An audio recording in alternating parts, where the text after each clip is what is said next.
Bonjour. Welcome to the international community. I'm Carvelli, Master of Finance. Thanks for coming.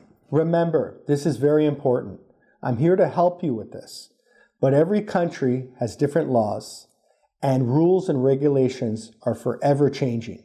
So please deal with your trustee or official and make sure you're thorough on everything before moving ahead on anything in this subject.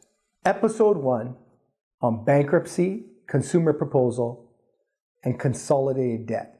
We've all heard of that scary word, bankruptcy.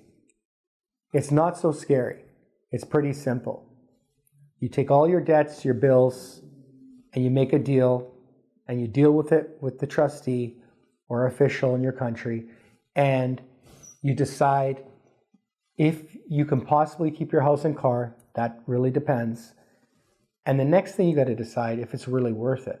If you can find another measure to do it, I highly recommend that. If you're sick and you got a fatal disease or terrible job loss, or the amount is atrocious and you just can't get out, I advise it.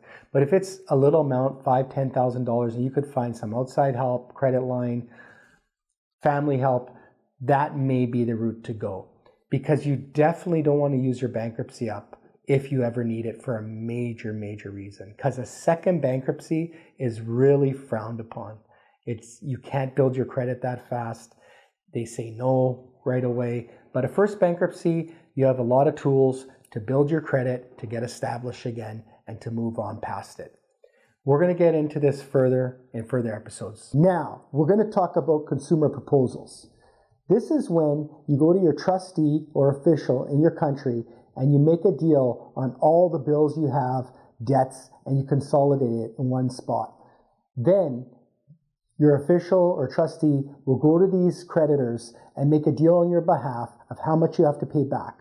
Normally, it's at 0% for 12 to 60 months with a low payment option that you could be paying every month. So from here, the trustee official will come back to you and tell you what that amount is. There's a lot more to this that you could get a better rate and negotiate this that we're going to get back to you on further episodes. Now we're going to talk about consolidated debt. This is another option that they take all your debts and they put them in a pool and you pay them off, normally at a percentage rate, that's fair.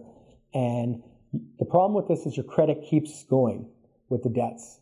And then when it's paid, the debts go away, obviously, right? But it's still running. So it's very hard on your credit.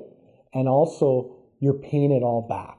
This is an option I don't really recommend, depending on the country and the laws, compared to a consumer proposal, just for the fact that you have to pay back all the debt.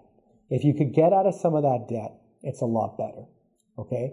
They're both R7s on your credit. They affect your credit as much. So normally, there's no difference on the credit standpoint.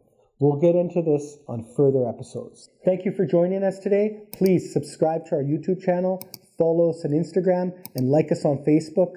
I'm Carvelli, Master of Finance. Tell all your friends around the world, please, to join us. Thank you very much. God bless.